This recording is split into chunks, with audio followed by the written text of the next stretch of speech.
This video was made possible by Skylum, who was nice enough to sponsor the channel a long time ago. And I use at least some of their programs in every single portrait image that I do. They're not my one-stop shop photo editor, but they definitely have some really powerful tools that I find necessary in the kind of work that I generally do. So if you haven't checked out Skylum's products yet, I encourage you to click on the link in the description to see if it's a good fit for you.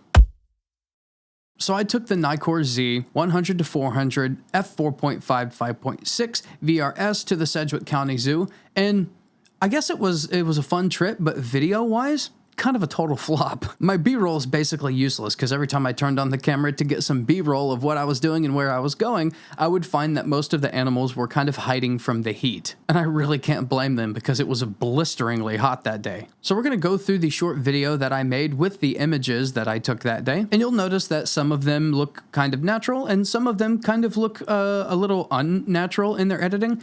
That's because I decided to throw some of my own presets that I use in my work on top of them. And yeah, I know, wildlife, you might be interested in capturing the essence of nature, but these are my images and I do whatever the heck I want with my own images. If you want to see my test and actual review of the Nikkor 100-400, that's going to be in a video somewhere up here. You can check that out after this video or before this video. Just make sure you come back and finish this video. Let's go ahead and check out that short video now, and I'll see you afterwards for a short follow-up.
In conclusion, this lens is a lot of fun to just walk around with, and it's incredibly useful in a scenario like shooting at the zoo. If you are considering picking up this lens, if you do so by clicking the link in the description to Adorama, I do get a small commission, doesn't cost you any extra money, it just helps out the channel. You can buy from whoever the heck you want. I'm not a wildlife guy, and so a lens like this really does appeal to me, but I am a prime guy. And in the future, I will be shooting the 400 4.5 on this channel. Now, looking at my images, I was around 2 to 400 the whole time. Technically 270 millimeters. So at my zoo, 270 millimeters is kind of like a sweet spot. There were plenty of situations where 400 was very useful, and there were plenty more scenarios where 400 was just too long. And so if I was stuck with a prime, I would be in big doo-doo. I wouldn't be able to get the shots at all, or they would just be really poorly composed. So if you're an experienced wildlife photographer, I really don't know that this lens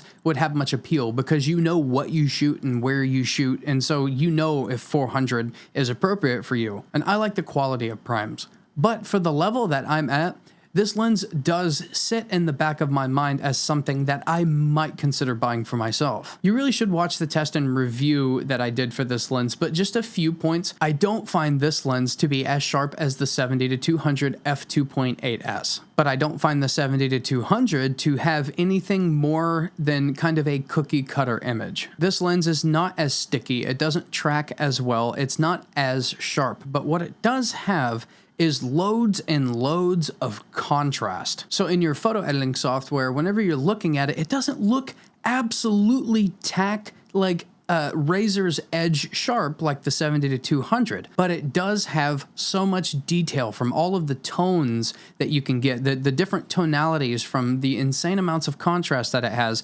It gives the illusion of being sharper than it is, and it's definitely more detailed. Little tiny pieces that are a little bit darker than the surrounding area really like kind of pop out. So 70-200, 100-400, 70-200, sharper, faster, stickier, tracks better. 100-400, kind of inherently just a more pleasing image to my eye. That's about all I have. I'm Z Wade, the Z Wade in Z Wade Photo. Stay sharp, YouTube.